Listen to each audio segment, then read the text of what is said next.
Listo. Después de que nos retrasamos un poco discutiendo sobre temas econométricos, retomamos grabación y vamos a continuar hablando un poco sobre cómo se ilustra, ¿no?, esta cuestión del uso de las variables de control ya en el ejemplo de Stata, ¿no?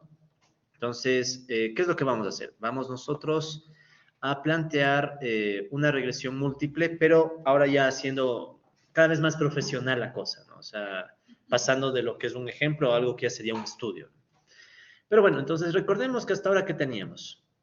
Hasta ahora nosotros teníamos una regresión, ¿sí? Con dos variables, donde Y, recuerden que es el rendimiento académico, X la ratio alumnos-profesor, X1, y X2 el porcentaje de estudiantes de inglés. Ahora, en este caso, recordemos y enfaticemos, ¿no? Nuestra variable de interés es la ratio alumnos-profesor, ¿no? O sea, X1.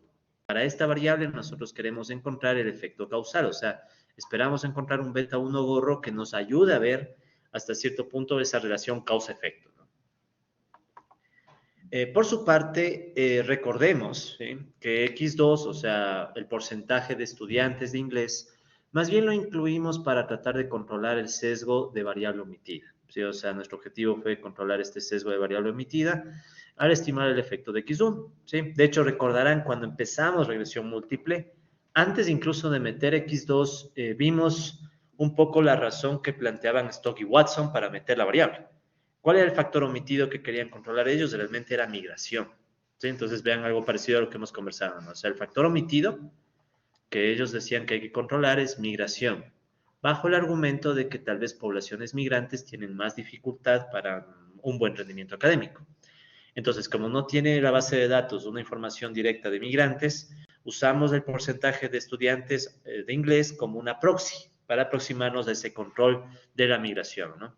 Que no es perfecto, obviamente, ¿no? Porque también puede ser que haya migrantes que sepan inglés, entonces no necesiten aprender inglés, ¿no? Pero bueno, el caso es que cuando incluimos X2, recordemos que se mejoró la estimación, ¿sí? ¿Y cómo sabemos que se mejoró la estimación? Porque ahora podemos estimar el efecto de la ratio alumnos-profesor manteniendo constante este factor, el porcentaje de estudiantes de inglés.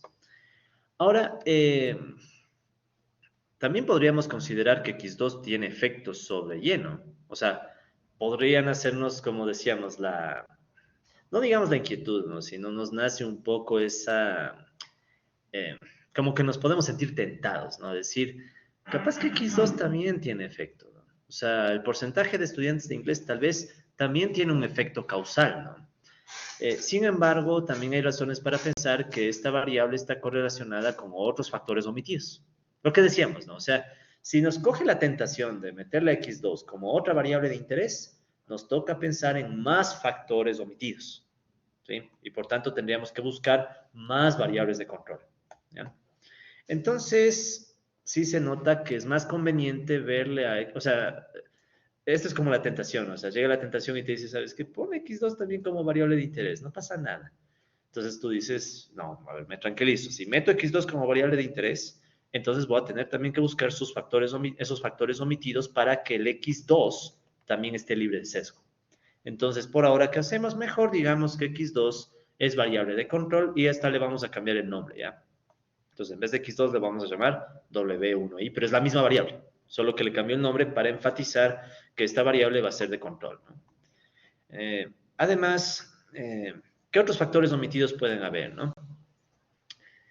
Incluso metiendo el tema de la migración o controlando el tema de la migración, hay un montón de factores omitidos adicionales. Stock y Watson, por ejemplo, plantean, ¿no?, que podemos tener como otro factor omitido importante el acceso a oportunidades de aprendizaje externas, ¿sí? Que igual, si ven que es un concepto muy amplio, pero influye. O sea, ¿qué tal si hay estudiantes que tienen la posibilidad, a más de acudir a clases, de tener cursos particulares, contratar un profesor privado, etcétera? Entonces, ellos también puede que tengan mejor rendimiento académico, ¿sí? Entonces, como podemos ver, este factor también es importante, pero también es difícil de medir. Entonces, ahí viene la pregunta de qué variables proxy de control podríamos usar si queremos agregar este tema, ¿no?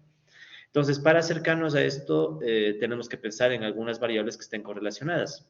Stock y Watson dicen que, bueno, tal vez variables que tengan que ver con el antecedente económico de los estudiantes permitan indirectamente controlar este tipo de factores, ¿ya? ¿Cuál es la idea?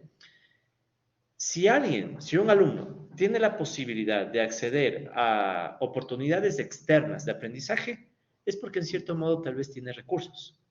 O sea, porque es alguien que puede pagarse un profesor privado, es alguien que no está muy aplastado en lo económico, porque ciertamente si alguien está con las justas de términos económicos, no se va a pagar un curso privado para mejorar el rendimiento, ¿no? Entonces, sí ven aquí que puede surgir otra variable proxy, ¿no? ¿Cuál? Una variable que hable del antecedente económico de los alumnos. Pero si ven cómo nace la motivación, o sea, tenemos que pensar en un factor omitido y de ese factor omitido tratar de llegar a la variable, ¿no? Que más o menos trate de acercarse a lo que estamos buscando controlar. ¿Sí? Bueno, aquí ese cuadrito ya tomará sentido, ¿no? Entonces, siguiéndole igual a Stock y Watson, vamos a suponer que ponemos otra variable de control, ¿sí? Que va a ser W2. Y esta, en cambio, va a estar asociada a antecedentes económicos de los alumnos. ¿Ya? Entonces, vamos a decir que de cierta manera, si controlamos algún antecedente económico, vamos a tratar de, o vamos a poder acercarnos al control de las oportunidades de aprendizaje externas. ¿Ya? ¿Qué variable? Verán, en la base de datos que nosotros estamos usando hay una variable que permite indicar cuál es el porcentaje de alumnos que califican para un subsidio en los almuerzos escolares. Entonces, es una variable que está en la base de datos. Entonces, estamos de acuerdo que esta variable es una variable de condición económica de los estudiantes. O sea, es una variable que más bien es de carácter económica. Sin embargo, nosotros podemos asumir que si tomamos esta variable como otro control, entonces ya tenemos dos controles, ¿no? Porcentaje de estudiantes de inglés y el porcentaje de estudiantes que reciben subsidio en el almuerzo escolar. Este segundo control como que más o menos puede ayudarnos a controlar este factor de estudiantes que tienen oportunidades externas para aprender. ¿Ya? No es perfecto, de hecho es muy imperfecto, ¿no? O sea, podría haber otros controles mucho mejores. El tema es que también viene, y esto es una lección incluso práctica, ¿no? Uno tiene que controlar según lo que los datos permitan. Porque puede también pasar que uno dice, ok, ¿qué sería un mejor control para ver oportunidades de aprendizaje externas? O sea, ¿perdón? Bueno, ingreso de los padres, ¿perdón? Tiene computadora, tiene acceso a internet, eh, recibe clases particulares, ese es directo, ¿no? O sea, recibe clases particulares. El tema es que la base de datos no tiene esas variables. El valor de la vivienda. Ese también es una proxy, ¿no? Bien amplia, ¿no? O sea, bien amplia. Eh, sino que, bueno, también ese nos puede hablar de vuelta de otro sesgo, que es el sesgo de errores en la medición de la variable. Por ejemplo, los que son reportes de ingresos o reportes de propiedad también son un problema, ¿no? Cada vez la gente se subestima bastante, ¿no? Sí. El techo. Si tiene, ¿cómo es? A ver, el techo, si tiene servicios higiénicos, cosas así, ¿no? Está dentro. Sí. Mm. El número de focos, ¿sí? Entonces, esto es para reforzar la idea, ¿no? Una variable de control no es exactamente lo que queremos controlar, es un aproximado. ¿Ya? Entonces, en este caso, esa sería la idea, que los alumnos que califican para un subsidio en el almuerzo se aproximan a los alumnos que tendrían menos oportunidades económicas y, por tanto, en cierta manera me da una idea de quiénes pueden o no pueden tener oportunidades de aprendizaje externas, ¿no? En fin, entonces, esto es lo que vamos a hacer ahora en Stata. Vamos a incluir esta nueva variable, ¿sí? Y vamos a hacer una regresión incluyendo los dos controles. Ya vamos a ver esto en el Stata, sino que primero quiero ver el resultado. Entonces, miren, aquí están códigos de Stata que vamos a explicar, pero de una vez, cuando pongamos este otro control, miren lo que pasa con el efecto de interés. Hay una caída, ¿no? ¿Cuánto estaba antes? Si no me equivoco, creo que X1 estaba menos 1,01, creo que estaba en la última versión. Entonces, bueno, el caso es que esta sería la regresión que buscamos. O sea, una regresión donde está X1, que es variable de interés, y ahora si se fijan he cambiado los nombres. Ahora le he llamado W1 a la que antes se llamaba X2 y he creado también una W2. ¿Ya? Entonces vamos a hacer esto en Stata mejor de una vez. Entonces vamos a Stata. Todo esto ya está hecho, ¿no? Entonces, miren lo que hacemos, ¿no? Aquí tenemos primeramente un cambio de nombre. ¿Puedes repetir la hipótesis? ¿Cuál era? La hipótesis en el fondo es la variable porcentaje de alumnos que califican para un subsidio en los almuerzos se aproxima como indicador para saber quiénes tienen o no tienen oportunidades de aprendizaje externas. O sea, es una próxima muy jodida, ¿no? Pero esa es la hipótesis. ¿Sí? Es la hipótesis. Eso es muy bueno, verán. En temas de investigación siempre aclarar las hipótesis, ¿no? Esa es muy buena pregunta, gracias. Bien, entonces, a ver, sigamos. Ya, entonces, ¿qué es lo que hacemos aquí? Vean en Stata. Primero hacemos un rename, ¿sí ven? Entonces aquí tenemos rename a la variable que antes se llamaba x2, ahora le voy a llamar w1.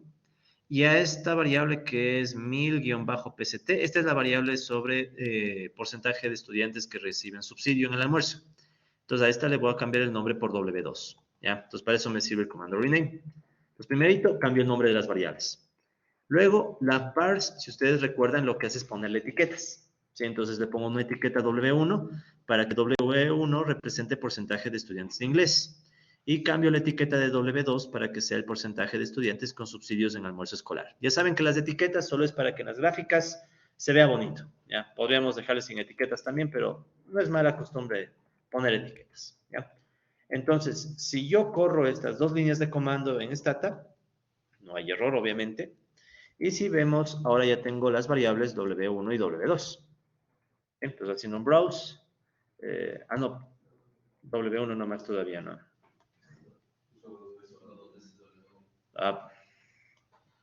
Metí mal el dedo, disculpe. A ver, sería control C, control V, W1 y W. Vean, a veces uno quiere las W. Entonces puedo poner W special. ¿Ya? La special, ¿qué significa? Va a mostrarme todas las variables que empiecen con W. ¿Ya? W1 y W2. ¿Ya? Entonces uno puede poner expresita para omitir estar escribiendo W1, W2. Entonces aquí están las dos variables. ¿Sí? Entonces aquí están las dos variables. Y si se fijan, en este lado de acá están las variables ya con etiquetas. Entonces aquí está W2, que es porcentaje de estudiantes con subsidio en el almuerzo escolar. Y por acá está W1, que es el porcentaje de estudiantes de inglés. ¿Sí? Entonces ya están listas las variables para hacer la regresión. Entonces aquí hacemos la regresión. Entonces, quiero hacer tres regresiones. Vamos a hacer tres regresiones. La primera regresión va a ser Y contra X1. Nada más. Roast. Es la primera regresión.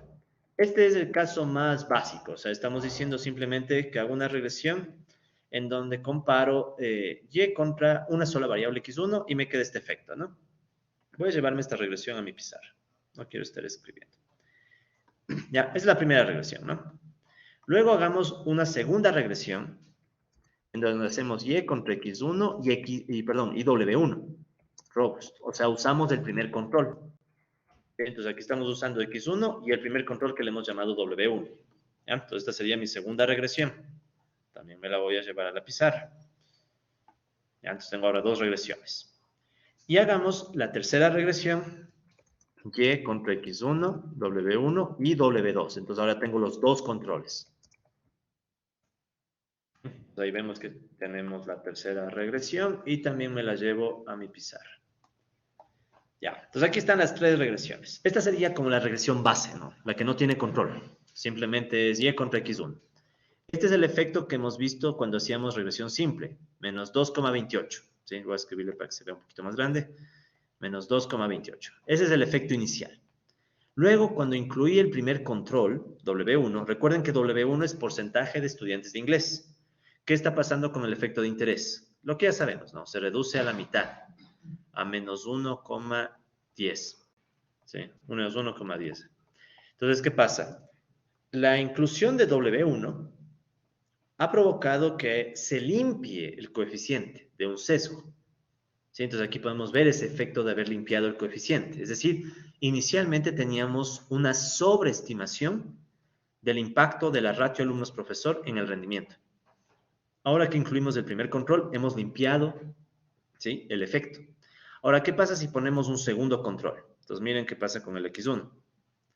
Entonces, X1 ahora es menos 0,99, ya pues vamos así, 998.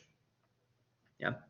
Eso pasa cuando le agregamos, resaltemos, ¿no? Aquí agregamos W1 y aquí hemos agregado W2. Entonces, aquí hay dos controles.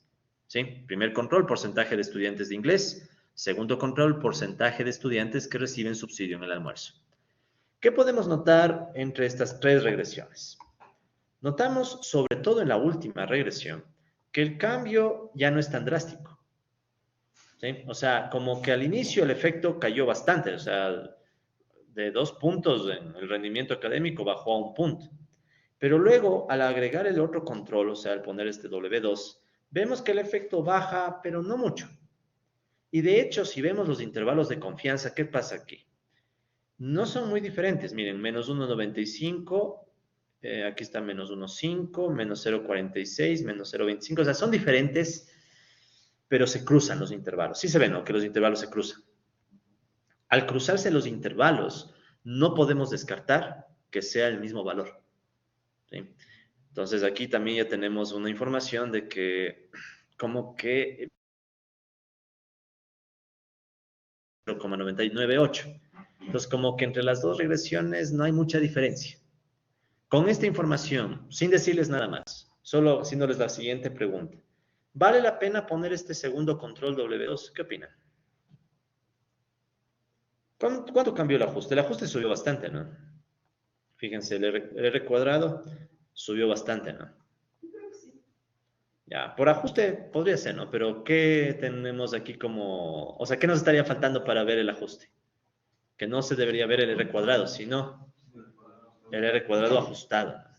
O sea, tendríamos que ver el ajustado porque tendríamos que controlar el hecho de que están creciendo el número de variables. ¿Se acuerdan que mientras más variables, el R cuadrado siempre crece? Y por eso hay que usar el R cuadrado ajustado. Pero olvidémonos del ajuste. ¿Ya? Por ahora no quiero ajuste. Si a mí me preguntan, colegas, yo personalmente diría que el segundo control no me está haciendo ganar mucho.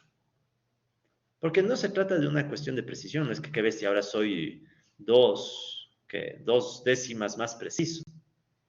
¿Sí? Porque en realidad esto, el indicador que nos importa es en realidad el intervalo de confianza, no se olviden eso, ¿no? La estimación puntual es una cosa, otra es la estimación del intervalo. A mí lo que más me interesará realmente es el intervalo de confianza.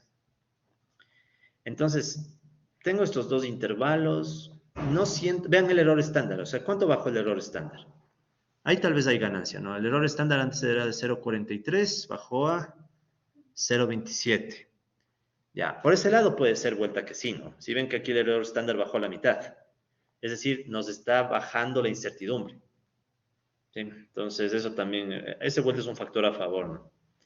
Entonces, todo esos temas puede uno hacer. O sea, pones las 3 regresiones, pones los 3 resultados, ¿sí? Y no le borras ninguno, sino que más bien hasta podrías hacer lo siguiente. Podrías decir, aquí están las 3 regresiones y me voy a un resultado más fácil. ¿Cuál es el resultado más fácil? Fíjense el valor P en los 3 casos. ¿Qué pasa con el valor P? En los 3 casos ven que el valor P es menor al 5%. ¿Qué significaba que un valor P sea menor al 5%? Puedo rechazar la hipótesis nula. ¿Cuál era la hipótesis nula en este caso? Que el beta 1 sea 0. Entonces, como el valor P es muy bajo, puedo rechazar en los 3 casos la hipótesis nula al 95% de confianza. Es decir, en las 3 regresiones, incluso después de poner 2 controles, puedo decir que sigue habiendo un efecto desde la X1 a la Y. ¿Sí? Entonces, ese tal vez sería el resultado más valioso. Lo otro son minucias, ¿no? Lo otro son minucias que uno con la práctica puede ver, puede decidir, tal vez esta ganancia de eficiencia, pero los intervalos, pero el resultado, si quieren, el resultado en bruto, que más nos puede importar es ese. O sea, en los 3 casos hay una variable significativa, o sea, el beta 1 es significativo. Sí, el beta 1 gorro es estadísticamente significativo en los 3 casos. ¿Sí? En los 3 casos.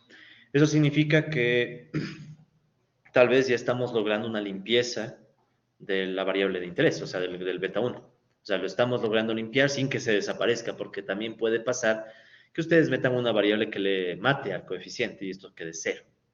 Le limpian tanto que ya no queda nada. Sí, sí entienden la idea, ¿no? O sea, eso de poner muchos controles también es de cuidarse, ¿no? Pero bueno, ese sería entonces un poco el mensaje, ¿no? Hacemos 3 regresiones, Ponemos las 3 regresiones, claro, ya vamos a ver cómo poner esto más decentemente, porque uno no hace capturas de stata y pone en un artículo, ¿no? O sea, lo que uno hace es una tablita profesional, bien bonita, pero el mensaje es ese, ¿no? O sea, tratar de dar evidencia de sobra para que nadie diga, ah, no, te falta esta variable, ¿no? En fin, entonces, en definitiva, esta nueva regresión con los dos controles nos dio un coeficiente de -1, ¿sí? Entonces, esto es en realidad lo que pasó, ¿no? O sea, -1 redondeando y por tanto la inclusión de W2 redujo el efecto de -1,1 a -1. O sea, casi es lo mismo, ¿no? Casi que no es gran cambio. Ahora, miremos esto. Si se fijan, en nuestro análisis se enfocó en el coeficiente de interés, ¿no? Ahora, miremos qué valor tiene W2, el coeficiente de W2. No, ni le prestamos atención, ¿no? Si nos fijamos, ¿qué dice el coeficiente de W2? Aquí también creo que está, ya. El coeficiente de W2 es negativo. ¿Pero qué era W2? El almuerzo escolar, ¿no? Sí. Uno podría decir que tiene sentido, ¿no? O sea, W2 era el porcentaje de estudiantes que reciben subsidio en el almuerzo escolar. Mientras más estudiantes reciben subsidio, como que tiene sentido que el rendimiento académico no baje. Puede ser, ¿ya? Pero eso tiene sentido en la medida en que fueron de bajos recursos y por tanto no tuvieron previamente acceso a una educación de calidad. Ya, entonces, si se fijan, si yo quisiera sostener el argumento, justo cojo ese ejemplo. Tendría que controlar esos factores omitidos. Sí. Exacto, perfecto. O sea, estamos de acuerdo que esos serían factores omitidos, que no están ahorita. Entonces, como están factores omitidos, significa que este valor de aquí, en realidad, no posee interpretación causal. O sea, ponerme a interpretar ese valor sería un error. Por eso mismo. Porque claro que es importante, pero está sesgado porque no controlo los otros factores. O sea, lo que acabamos de conversar ahorita son factores omitidos que no están en el modelo. Y si es que mi interés estuviera en el W2, deberían estar. Sí, porque tiene un coeficiente alto de 54,74. Claro, pero probablemente ese 54 tiene sesgos y cuando ponga los factores omitidos, se me baje a menos 0,2. Entonces los factores omitidos tal vez le están sobreestimando. ¿Sí? Entonces... Pero ahí, perdón, o sea, se me causa como una confusión, porque eso sí en la realidad existe. Sí, sí. Así es que, y así de como la secuencia interna. Si es que un estudiante no proviene de un colegio que ha tenido certificaciones de calidad, ¿no es cierto? Y también está como asistiendo nada más, eso hace que los estudiantes salgan mal preparados y por tanto no pueden exigir un cobro mayor, porque no hay inversión pues, en la calidad. Sí, sí. Por tanto, llegan, ¿no es cierto?, a, como realmente no les cuesta mucho, llegan al siguiente nivel o al curso que tienen que llegar. Ajá. Piden subsidio porque realmente los recursos económicos no los tienen. Pero esa es la razón. Ya. Otros... Entonces, ¿cómo me fío yo del Estado? Si me dicen, mejor no le ponga eso porque le va a sesgar. No sé que en realidad eso sí tiene. Ah, no. Claro, y ya más o menos capto el punto. Otros, solo quiero no olvidarme de la idea porque es una idea bastante elaborada. Indicadores económicos, alumnos. Ya. Es lo que cuestionan mucho, o sea, y eso es un punto de bastante análisis. ¿Por qué pasan los de municipal, el colegio municipal, ¿cómo se llama? Casa. ¿Por qué es considerado como el mejor y que son súper buenos? Pero no es necesariamente por los profesores, porque contratan profesores aparte para que les envuelvan a los chicos. Entonces no es mucho de ese trato. Entonces eso significa que sí tienen recursos económicos para poder sustentarse, ellos no necesitan un subsidio. Ya. A diferencia de los otros. Ya, perfecto. Entonces, cojo la idea. En realidad estamos de acuerdo. O sea, yo estoy... No todos, por supuesto. No sé qué haya pasado. No sé. Ahora hablamos de colegios. Ya luego hablamos de colegios. Luego hablamos de colegios. Ya. Toma el argumento, ¿no? Sí. No, toma el argumento. En el fondo estamos totalmente de acuerdo. Ahora, lo que yo trato de decir es esto. Si yo quisiera que este coeficiente sea de interés, ¿sí? Porque recuerden cuál era nuestro coeficiente de interés. Nuestro coeficiente de interés era el tamaño del aula. Sí. Ya. Pero si ahora digamos que quisiera extenderme para que también sea de interés este porcentaje de alumnos que reciben subsidio de almuerzo, entonces, ¿cuál es el problema? El problema es que si yo ahora a esta variable le veo como interés, tengo que pensar qué factores omitidos me están faltando para que este efecto quede limpio de sesgo. Este, ¿no? Ya no el de arriba, sino este amarillo. Entonces, ¿qué sucede? Que justo en lo que estamos conversando ahorita, yo recogí nada más las ideas. La calidad del colegio es clarísimamente un tema que debería incluirse si es que quiero controlar y limpiar el efecto de W2. Otro puede ser otros indicadores económicos, porque también puede pasar que haya gente que recibe subsidio sin que necesariamente deba o por muchas otras razones. Entonces, eso está sesgando el efecto en amarillo. Ahora, ¿el tema cuál es? Que yo no quiero limpiar el efecto de W2, ¿Por qué no? porque mi única variable de interés es X1. Este es un estudio de Y, que es rendimiento, contra X, que es la ratio alumnos-profesor. Entonces, ahí justo lo que conversábamos antes. Cuando uno pone más variables, empieza a surgir la tentación de querer también encontrar el efecto de esas otras variables. ¿Cuál es el problema? Que si quiero hacer eso, me va a tocar ampliar aún más el estudio y tal vez algunas de estas variables no están en la base. Entonces, ¿qué es lo que digo? No, dejémosla ahí. Podemos dejarla ahí. Podemos quitarle o presentamos las dos regresiones, una con el W2, otra sin el W2, pero no interpreto este término. A eso voy. O sea, este término que está aquí, mejor ni le interpreto. Ese es el punto. Si quiero, o sea, en pocas palabras, si quieren interpretar un coeficiente, como se acuerdan que hicimos antes, ¿no? Interpretamos el coeficiente, todo lo que hicimos en regresión simple, solo es válido en la medida en que hayan controlado los factores que están asociados a ese coeficiente. Y en este caso no. Es la primera vez que metemos W2 y pensamos del tema. Entonces, si quisiéramos que esta sea variable de interés, ¿qué nos tocaría meter? Seguramente nos tocaría meter otros dos controles más mínimo, ¿no? Verán, de hecho, y esta es también una cuestión práctica. Cuando ustedes metan variables económicas, por ejemplo, este W2 que es variable económica, esas son súper jodidas de controlar. Porque usualmente las variables económicas están atadas a un montón de factores.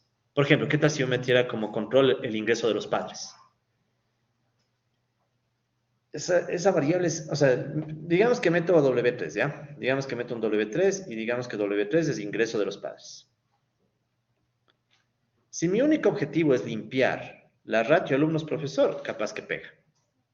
Ahora, ¿qué tal si me digo, ¿y por qué no le hacemos también que esta sea de interés?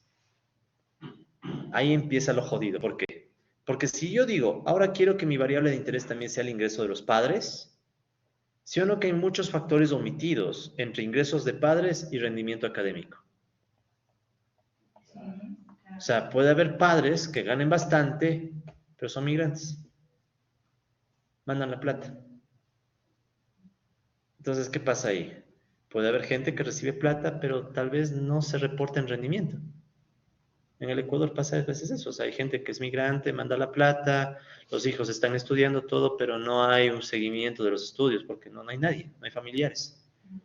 Entonces, si quiero ver a esta variable, me va a tocar meter otro control. ¿Cuál puede ser?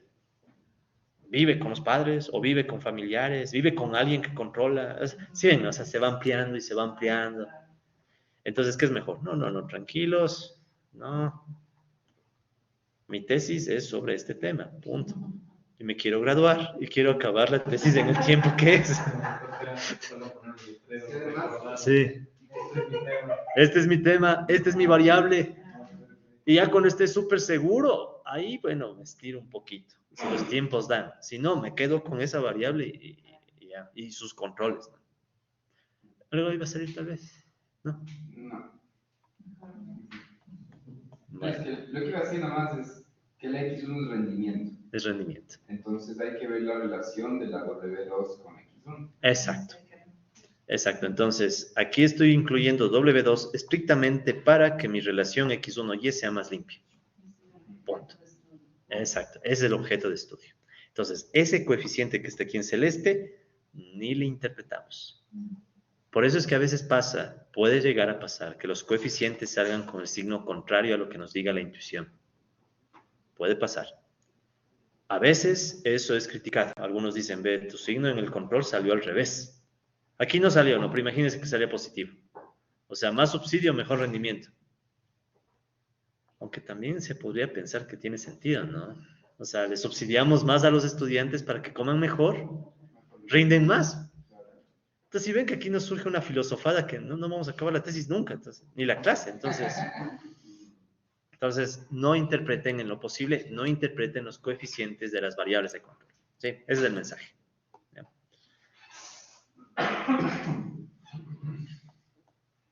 Bueno, ahí está dicho lo que hemos planteado, pero todo se resume a esto. Este coeficiente está sesgado. Sí, eso dicen Stokes y Watson, pero... Sí, sino que depende. O sea... Si lo vemos como proxy, debe haber la inversa. Sí, el problema es este, ¿no? Por ejemplo, Stokes y Watson, me quería saltar esto, pero bueno. Stokes y Watson, por sentido común, según ellos, por eso puse la cita y la página, porque quede claro que es de ellos, ¿no? Según ellos, se sabe que no hay una relación inversa entre el subsidio del almuerzo escolar y rendimiento. O sea, según ellos, este menos no está justificado. Según ellos, no vi la literatura. Exacto. Yo creo que están viendo como aislados, o sea, como si tomaras estudios que solo relacionan las dos variables y nada más. Sí. Sino que, por ejemplo, yo creo que ahí... Para decir eso, claro, Watson debe basarse en algunos papers. Claro, yo también, porque no vi. Nosotros fuimos igual que si sube el subsidio, sube el rendimiento. Claro, entonces ahí viene el problema, o sea, contexto, literatura. Siendo francos, por eso les dejé la página, para que incluso ustedes mismos vean y ahí decidan. Yo no encontré cita, o sea, yo quise encontrar un estudio que cita Stokes y Watson, ¿no? Entonces, por ejemplo, aquí puede surgir una polémica. Dar subsidios a una escuela, ¿aumenta o baja el rendimiento académico? Si es... Ahí viene otro estudio, toca buscar otro estudio, pero eso ya es otro tema, o sea, si ven, ¿no? O sea, ese es otro tema. Y es jodido, o sea, es jodido. Como política pública, yo creo que dar subsidios ni siquiera debería estar atado al rendimiento, sino un tema de dignidad, o sea, uno va para, por lo menos, o sea, si por último no voy a aprender, por lo menos cómo, ¿no? Claro. O sea, Claro, los almuerzos escolares. claro. Que por cierto, cierto gobierno dejaba que se pudran, ¿se acuerdan? En la época de Don Lenin. Me sale la política cada rato, ¿no? A ver, sigamos ya. En fin. Entonces, bueno, en definitiva, ya no hace falta darles más vueltas. El punto es no buscar efecto causal en los controles. ¿Ya? El resto lo pueden leer ustedes, incluso les dejo la página. Ahora, solo para dejarles picados, ¿no? Aquí puede salir un estudio, ¿no? O sea, sería interesante, ¿no? Saber qué mismo, cuál signo es el que debería haber. Pero ese es otro tema, ¿ya? ¿Ya? A ver, déjeme ver qué está aquí. Bueno, esto ya está dicho con los ejemplos que hemos dado. O sea, en definitiva, colegas, bueno, está repitiéndose lo mismo, al punto al que vamos, ¿no? Simplifiquemos la historia. Ustedes pueden leer la lámina con los detalles. Ya quiero cerrar este tema. En definitiva, el punto es que los controles, entonces, ¿de qué están sirviendo? Para resolver el problema de endogeneidad. Es decir, cuando nosotros decimos queremos limpiar el coeficiente, en definitiva queremos que pase lo que está acá. La condición que decíamos, ¿no? Si yo pongo los dos controles y la X, espero que estos dos controles sean lo suficientes, ¿sí? Estos dos controles de X sean lo suficientemente adecuados como para limpiar y evitar que X tenga vínculo con U. Y por ende, cuando saco la esperanza, X deja de ser importante, ¿sí? Pero esto ya lo hemos dicho, lo hemos revisto, entonces ya el resto pueden verlo ustedes para que enfatizar más y confundirnos. Entonces, creo que con eso podemos dar por cerrado el tema de las variables de control, ¿sí? Y creo que más que las láminas, esto que está aquí es la idea central, ¿sí? Entonces, la idea central es cuando haces una regresión y usas variables de control, no olvidar que las variables de control lo que están buscando es limpiar el coeficiente de interés. Punto. Los otros coeficientes deseamos que queden bonitos, pero si no quedan tan bonitos, no nos importa mucho. Porque si no, sería imagínense que fuera un estudio por variable. O sea, no es viable. Ni en el doctorado. Eso sí, ni en el doctorado. O sea, ya. Aquí parece ya obvio, ¿no? Lo que pasa es que en la vieja escuela hacían interpretar coeficiente por coeficiente. O sea, en la vieja escuela era interpreta este, interpreta el otro, interpreta el otro. Sí, por eso. Y es un error. O sea, es un error porque cuando uno quiere interpretar cada coeficiente está aspirando a que todos sean insesgados. Y ya te da esa ilusión de que toca arreglar todito. Y no es así, o sea, el que hay que arreglar es el que te interesa nada más, ¿no? En fin, la que bestia, sí que he denostado la vieja escuela en este curso, ¿no? Lo que pasa es que verán, estos temas van avanzando, o sea, incluso la econometría se va modernizando y cosas así. Ven, por ejemplo, no hemos hecho ni una demostración. O sea, eso sí sería deseable que ustedes por su cuenta hagan, pero no hacemos por falta de tiempo, por ejemplo. En la vieja escuela era típico hacer las demostraciones. O sea, demostración tras demostración.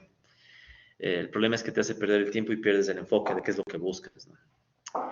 En fin, vamos ahora sí a hacer pruebas de hipótesis e intervalos de confianza, asumiendo que ya hemos limpiado el beta 1, ¿no?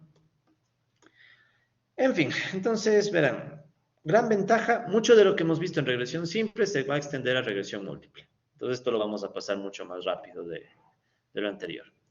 Entonces, por ejemplo, ustedes saben que para un estimador MCO se puede sacar el error estándar, ¿sí? La misma idea en regresión múltiple, ¿sí? Entonces, en regresión múltiple, si se cumplen los supuestos que necesitamos, podemos interpretarle al coeficiente como una variable aleatoria con campana de Gauss y hacer pruebas de hipótesis, ¿sí? Justo lo que les decía, ¿no? Entonces, este beta, no necesariamente el beta 1, sino el beta de interés, ¿no? Por eso está J, pero en nuestro caso es beta 1. Entonces, el beta 1 de interés, si se cumplen los supuestos que sabemos, va a seguir una distribución normal. Y el error estándar va a indicarme la desviación estándar del estimador, ¿sí? Entonces puedo plantear hipótesis, ¿ya? Entonces puedo plantear pruebas de hipótesis, donde la más común, ustedes ya saben, es la prueba de significancia, ¿sí? Esa es la prueba de hipótesis más común, prueba de significancia estadística, ¿ya? Y el proceso para desarrollar la prueba de hipótesis es igualito al que ya estudiamos en regresión simple, ¿sí? Igualito. Que en la práctica se puede hasta reducir en el valor P, ¿ya? Entonces vamos a ver esto, pero ya aplicado al ejemplo. O sea, ni siquiera para qué perder tiempo. Entonces vamos al estándar.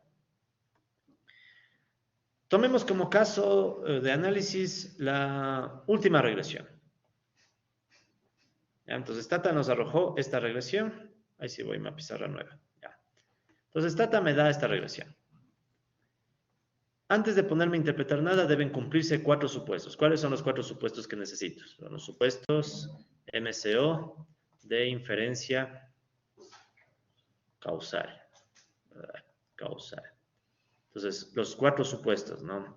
El primero y más importante, exogeneidad. Pero ahora ya sabemos que hay un paréntesis, ¿no? Exogeneidad, entre paréntesis, con respecto a la variable de interés. Ya, ese es el primerito, ¿no? Interés. Luego vienen los otros supuestos, que esos son los de siempre, ¿no? Datos independientes e idénticamente distribuidos, kurtosis finita, y el último que sería no multicolinealidad perfecta. Sí, pero hemos repetido tantas veces que creo que ya, sí, como profesor de colegio mismo, o sea, es una estrategia de hecho eso, o sea, repetir tantas veces que se vuelve hasta obvio, ¿no? Ya hasta cansa, ¿no? O sea, ya sé que son, pero como cuando se aprenden las tablas de multiplicar, ¿no? Paréntesis, ¿cómo aprendieron las tablas de multiplicar, cierto? Repitiendo. Yo creo que mucho trauma de la gente con la matemática empieza ahí, no sé qué opinan. Sí. Porque es memorista. Ecuaciones. Yo creo que es en multiplicación, porque no sé, yo tengo un mal recuerdo del 7 por 8 y ya no sé ni por qué. O sea, yo creo que en algún punto alguien vivió algo, ¿no? O multiplicación o división.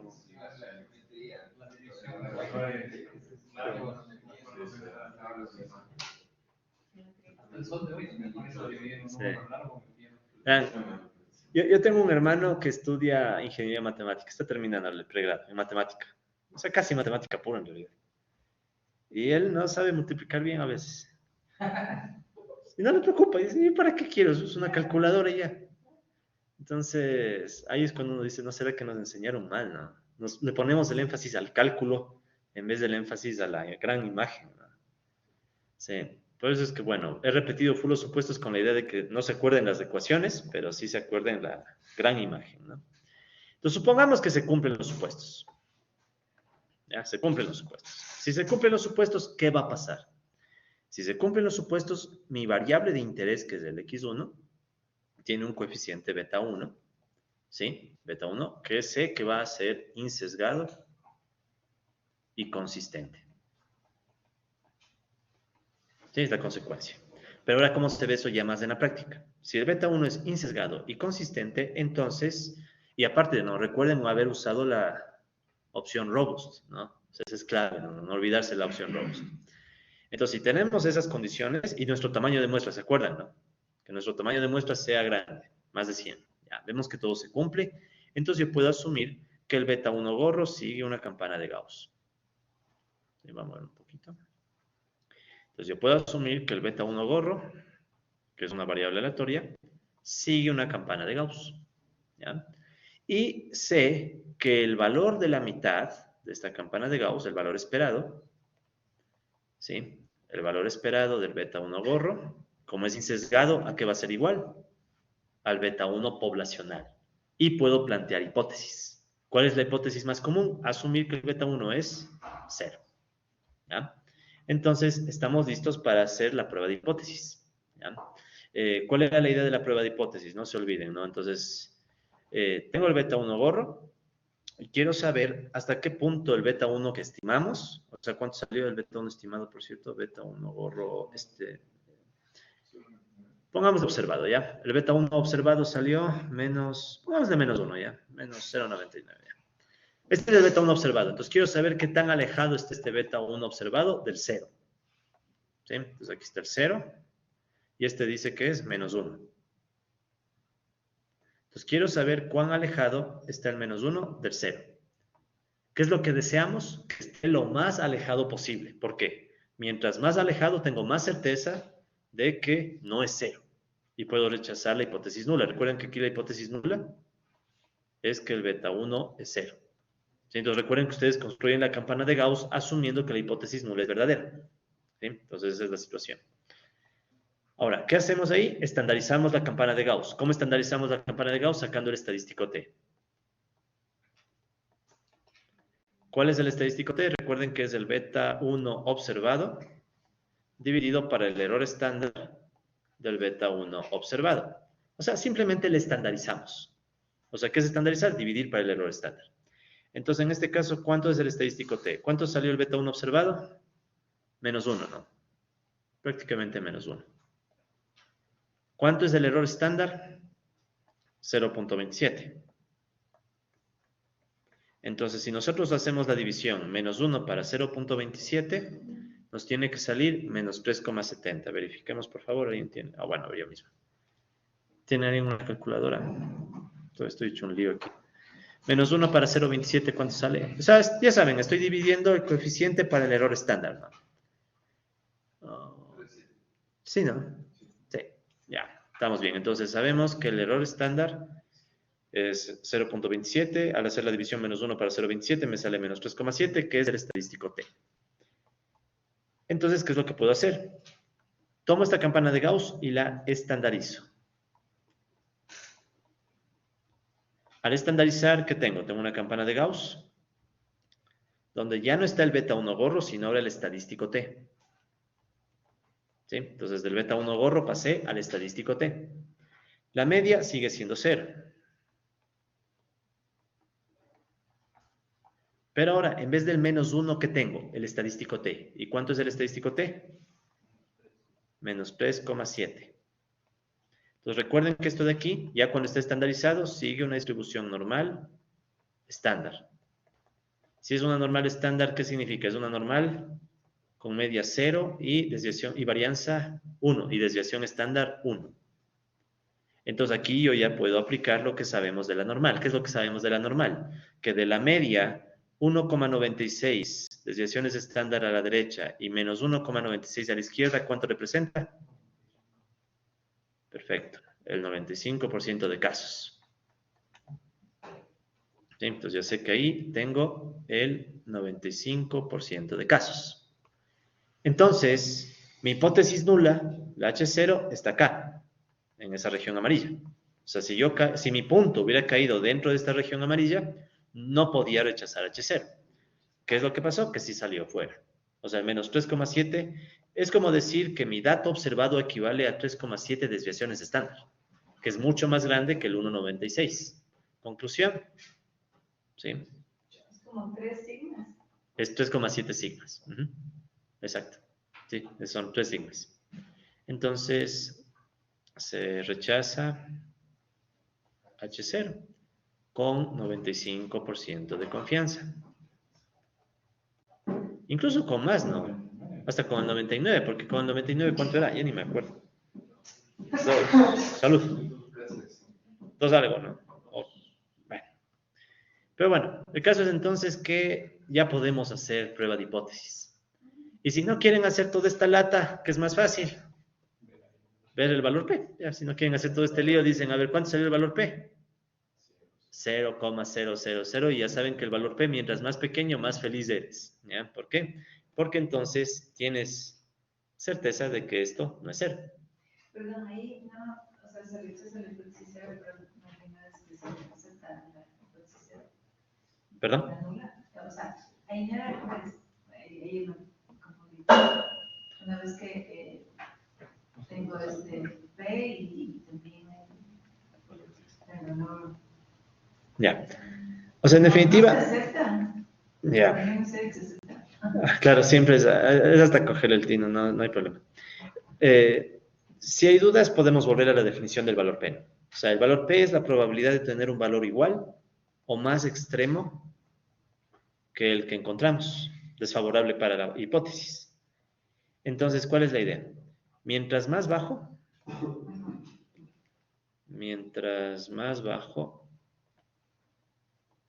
antes que mejor o peor, porque sí, a veces hace confusión ese mejor o peor, digamos que mientras más bajo, más confianza para rechazar,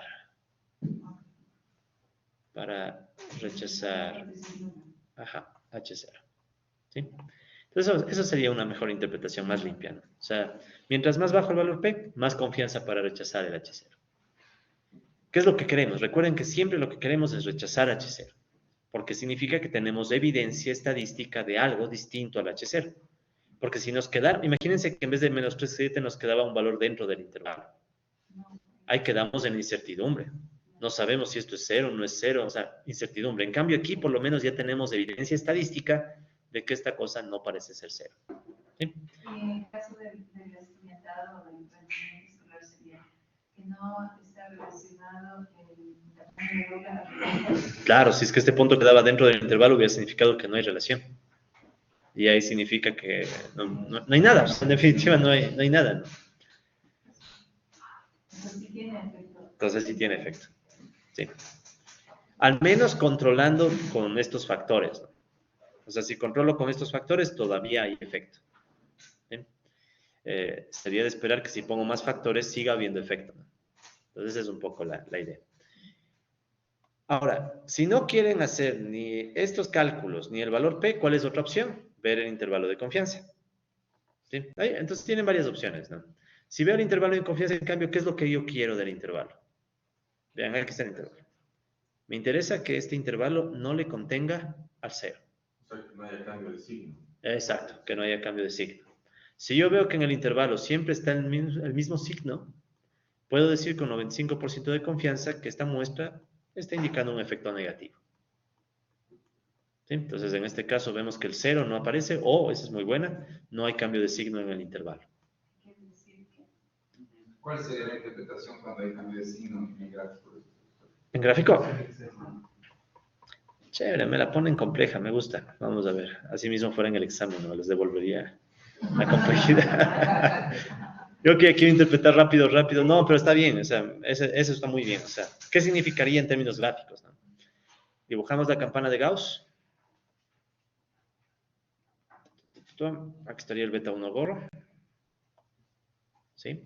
Y recuerden que el beta 1 poblacional no cambia, ¿no? O sea, el beta 1 estaría aquí, o sea, la esperanza del beta 1 gorro es igual al beta 1 poblacional, que no se mueve, o sea, este no se cambia. Ahora, lo que nosotros hemos hecho es tomar una muestra. Si quieren, aquí está la muestra 1, la muestra que tenemos.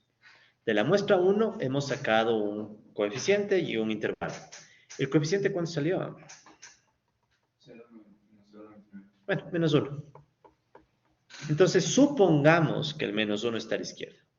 Podría estar también a la derecha, porque no sé cuál es beta 1. De hecho, pongamos acá. Digamos que aquí está el menos 1. ¿Ya? Entonces, aquí, bueno, lo hice muy lejos. Pongamos un poquito más cerca, ¿ya? El menos 1. ¿Ya? Entonces, esta muestra que está aquí, ¿qué es lo que me permite hacer? Tomar ese menos 1, o sea, aquí está el menos 1, y del menos 1 me muevo, sería menos 1 más 1,96 errores estándar del beta 1 gorro. O sea, ¿cuánto era el error estándar? 0,27. ¿Sí, no? Sí, 0,27. Entonces sería menos 1 más 1,96. ¿Cuánto? Ya me pusieron a dudar. 0,27. Sí, aquí está el error estándar, es 0,27. Ya me puse a dudar, pero no, eso mismo es. Ya, ¿cuánto sale este valor? Ahí alguien nos está haciendo con la calculadora. Y del otro lado, ¿cómo sería? La otra parte del intervalo sería menos 1, menos 1,96 errores estándar del beta 1 gorro. O sea, menos 1, menos 1,96 por 0,27. Y eso sale. Entonces, si quien tenga a mano una calculadora, por favor. El de la derecha, menos 0,47. Menos 0,47. Y ahí el de la izquierda será un menos 1 algo. Menos 0,27. No, para que hacerla mentalmente. Pero bueno, sabemos que este valor entonces es menos 0,47. Menos 1,52. Ya, gracias. Menos 1,52. Veamos si salió o no. A ver, sería menos 1,52, ¿sí? Menos 0,40, sí, sí, salió. Sí, estamos bien. Listo, entonces esa sería la interpretación. Esta muestra con la que nosotros trabajamos me dio este menos 1 como el coeficiente estimado y el error estándar que hemos calculado con errores robustos me salió 0,27. Puedo construir este intervalo de confianza. Entonces, este intervalo de confianza, tengo la esperanza que tenga el 90, o sea, tengo la esperanza que en 95 de cada 100 casos, 100 casos, contiene al beta 1 poblacional. ¿Sí? Entonces esa sería la interpretación con gráfico incluido. ¿Por qué 95 de cada 100? Porque ya sabemos que, como esto es una muestra, tranquilamente este intervalo pudo irse, digamos, muy a la derecha. Si se iba muy a la derecha, ya no le contenía el beta 1. Entonces ya depende, ¿no? O sea, digamos, si hubiéramos hecho una muestra 2, ¿qué pudo haber pasado? Digamos que hacemos una muestra 2, ¿no? Si hacemos o usábamos una muestra 2, tal vez la muestra 2 nos daba otro valor. Y con ese otro valor hacíamos vuelta a otro intervalo. Entonces nuestra esperanza es que si nosotros hacemos esto a cada rato, en 95 de cada 100, esos intervalos le van a contener al beta 1. ¿Sí? Interpretar el intervalo de confianza es jodido porque a veces la gente hace este error, ¿verdad? Ni voy a dibujar, solo les digo. A veces la gente pone el intervalo de confianza acá, en la campana de Gauss. Si ven que alguien pone el intervalo de confianza en la campana de Gauss, está mal. Porque la campana de Gauss es única y el beta 1 que está aquí es único. Los intervalos y las muestras son diferentes, ¿no? Entonces, una muestra más nada más para terminar de recordar esto, ¿no? Si hago una muestra 3. Entonces, podría pasar que la muestra 3 salió muy extrema. ¿Sí? Digamos que la muestra 3 salió muy extrema. O sea, el beta 1 de la población está aquí, pero digamos que la muestra me dio un beta 3 muy a la izquierda. Entonces, si yo le hago el intervalo de la muestra 3, podría pasar que en la muestra 3 no le alcanzo. poquito más simétrico, ya. Entonces podría pasarme que en esta muestra no le alcancé el beta 1 poblacional. Entonces nunca descartar que si el muestreo no está bien hecho, podrías estar sacando intervalos que no tienen nada que ver, ¿sí? Con el beta 1. Pero lo que también es bueno es que, bien o mal, ¿qué es lo que sí puedo decir de estos intervalos? Por ejemplo, de este de aquí. Que en este caso no le contiene a quién. O sea, ¿cuál valor no está aquí ni de broma? El 0. O sea, el 0 está por acá. Y eso ya es bueno. O sea, aunque no le contenga el beta 1, por lo menos sé que el 0 no está. Y eso ya me da una confianza de que, bueno, el beta 1 debe ser negativo. ¿Sí? Entonces ya tengo una confianza de que el beta 1 debe ser negativo. Esto sí es sutileza. O sea, usualmente la gente... No hay forma de probar de que le contiene o no le contiene el beta 1, ¿sí? O sea, la única opción sería hacer muestreo tras muestreo tras muestreo. Siempre es probabilidad. Sí, siempre es probabilidad. O sea, jamás vamos a saber si realmente le contiene al beta 1.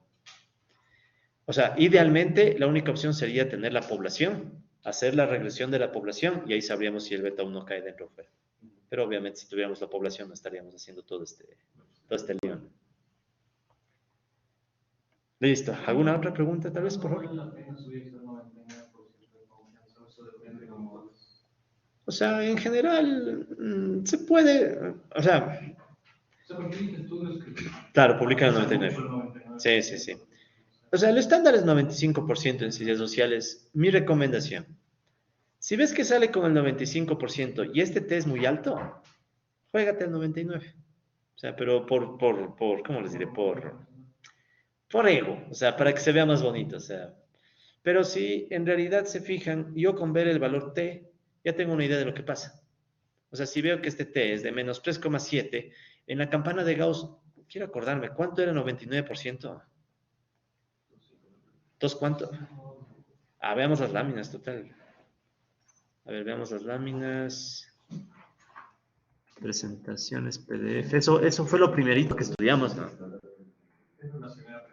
En la primera presentación. Así toca hacer en la práctica. O sea, si no me acuerdo, busco las láminas, ¿no? 258. Ahí ya me ganaron. Chévere. ¿En dónde estaba eso? ¿Qué estaba haciendo yo? Ah, el 99 era, ¿no? Entonces el estat, ya.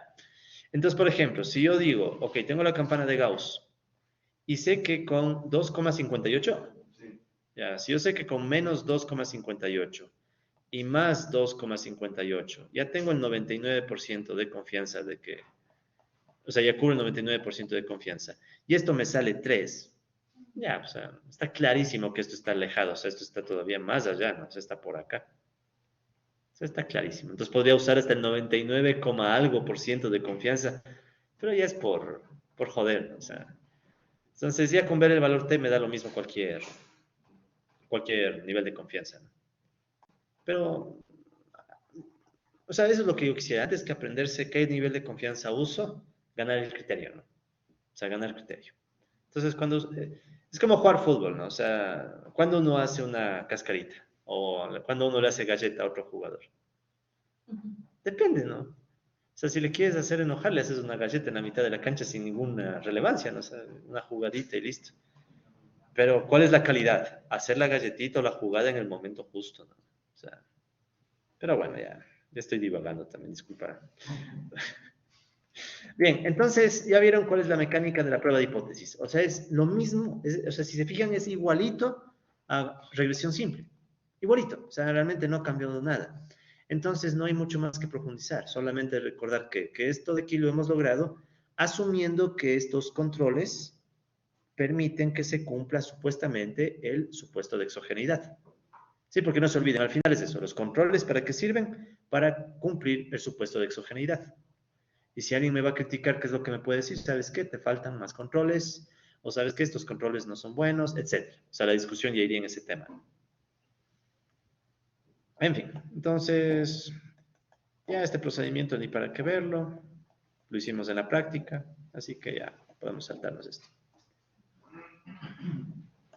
Entonces noten cómo aquí está lo que hemos dicho, ¿no? Entonces si ven que aquí está todito lo que hicimos, ¿no? Aquí está el cálculo, bueno, ahí está la regresión, aquí está el cálculo del estadístico T, justo el 254, que es el de aquí.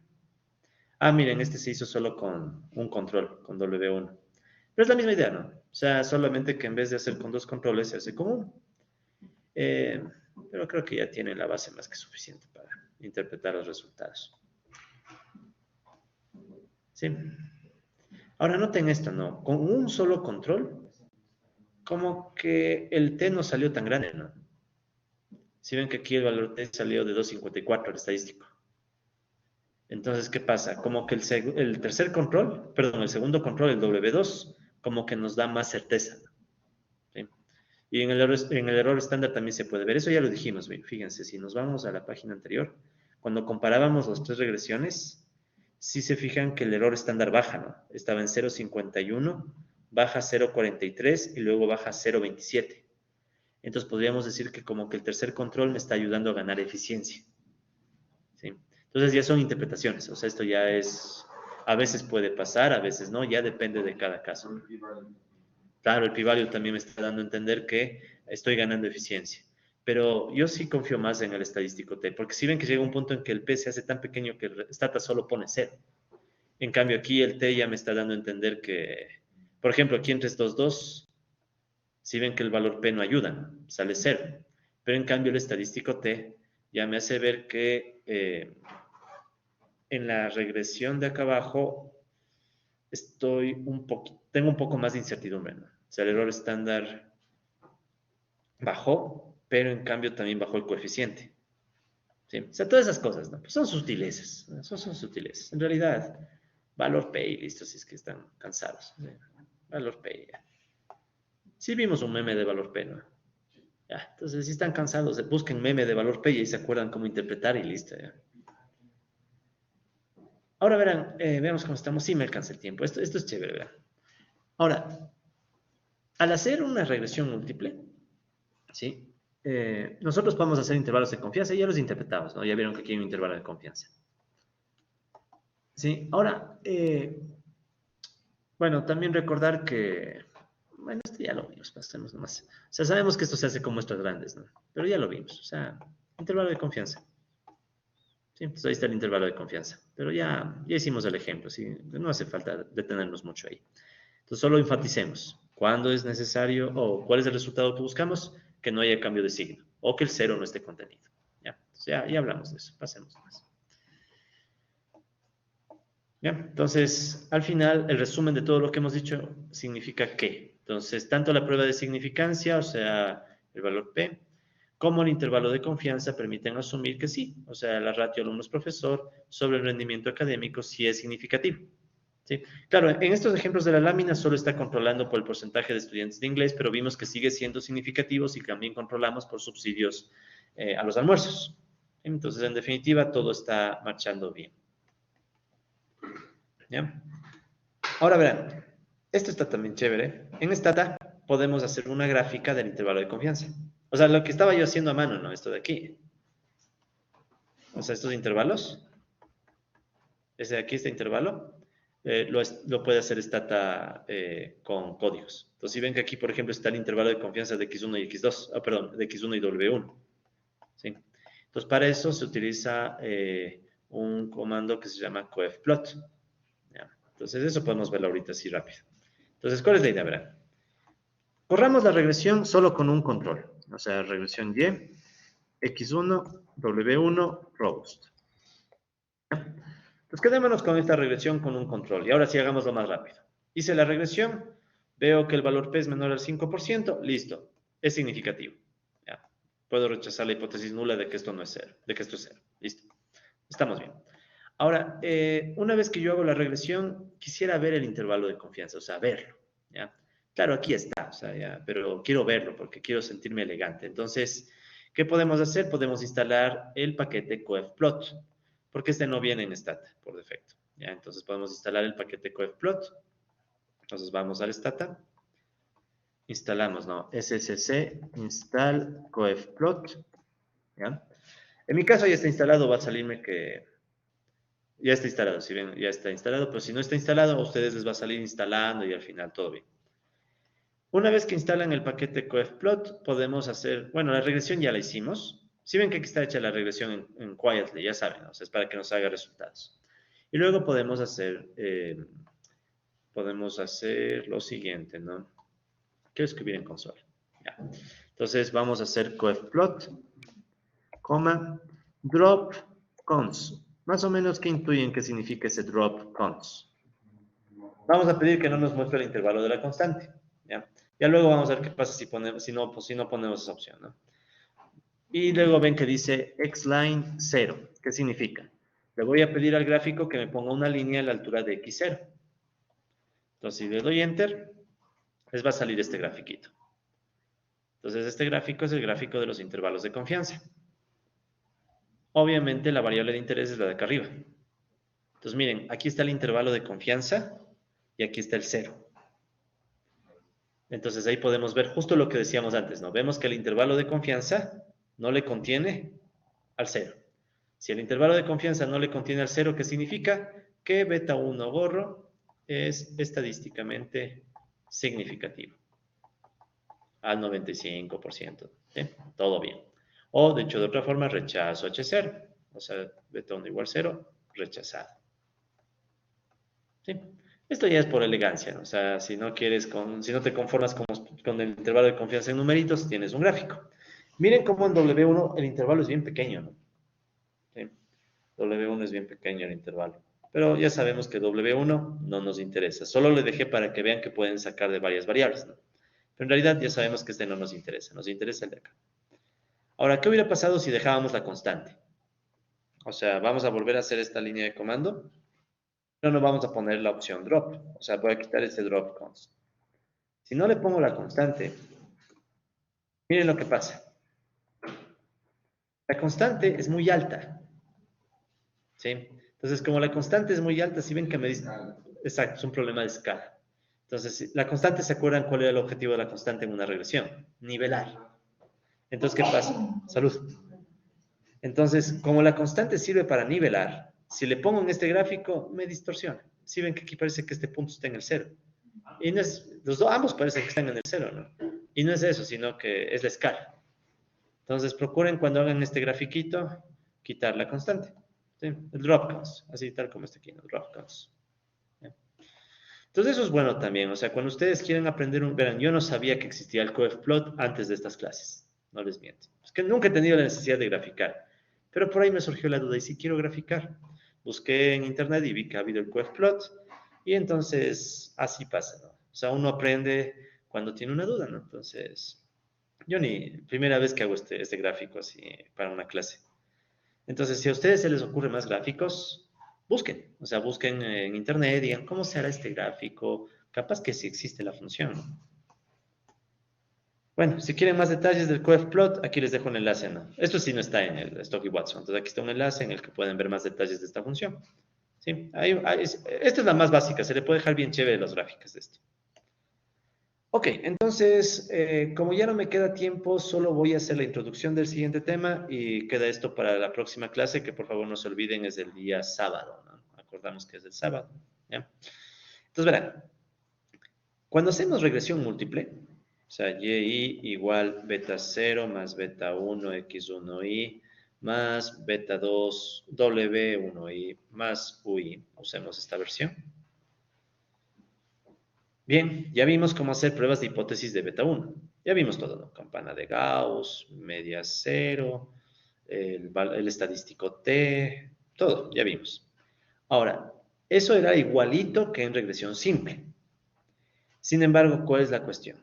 Que como ahora es regresión múltiple, también puedo hacer hipótesis conjuntas. ¿Qué significa? Que además de hacer la hipótesis solo para el beta 1, también puedo hacer hipótesis para beta 1 y beta 2 en conjunto. ¿Sí? Entonces se pueden imaginar cómo sería una hipótesis conjunta. Por ejemplo, podría ser hipótesis nula. ¿Qué tal si todo esto es 0? Entonces uno puede empezar a hacer hipótesis conjuntas. ¿Qué tal si todo es 0? O sea, es puro error estadístico lo que estamos viendo. Entonces, ¿cuál sería la hipótesis alternativa? Beta 1 diferente de 0 o beta 2 diferente de 0 o ambas, ¿no? O sea, la negación de la de arriba, ¿no? ¿Sí? Entonces, ¿cuál es la idea? Que cuando tengo regresión múltiple, yo ya puedo empezar a hacer pruebas de hipótesis no de una, sino al mismo tiempo de varios coeficientes. ¿Ya? de varios. Y eso ya tiene una interpretación diferente. Eso sí no hemos visto antes, ¿ya? Entonces, en la próxima clase, ¿qué es lo que vamos a hacer? Ver cómo se puede automatizar esto. O sea, aquí sí ya va a ser Stata purito, o sea, que el Stata saque estas pruebas y haga unos gráficos chéveres. Porque, pensemos, si solamente me concentro, volvamos a este último gráfico que hicimos. Si solamente tengo una prueba de hipótesis para un coeficiente, me queda una línea. Es como tener una dimensión. Pero ¿qué tal si yo quisiera comparar dos coeficientes al mismo tiempo? ¿Qué me quedará? O sea, yo podría hacer un gráfico en donde digo beta 1, gorro, y beta 2, gorro. Y puedo estimar una región en la cual digo hasta qué punto en esa región, o sea, este sería mi nuevo intervalo de confianza. Entonces, si ven que si solo estuviera trabajando con el beta 1, el intervalo de confianza es una línea. Pero si ya tengo dos coeficientes, puedo construir un intervalo de confianza que en realidad ya no es una línea, sino que es una región en dos dimensiones. ¿Sí? Entonces ya se vuelve más... Igual esto es para más elegancia, ¿no? Porque en la práctica no, es muy raro hacer esto, pero si alguna vez lo usan, ya pues van a dejar sorprendido a quienes evalúen, ¿no? Pero eso vamos a hacer la próxima clase, colegas, porque estoy disvariando. Entonces nos quedamos hasta aquí. Les agradezco muchísimo. Que pasen muy bien, colegas. Termino la grabación.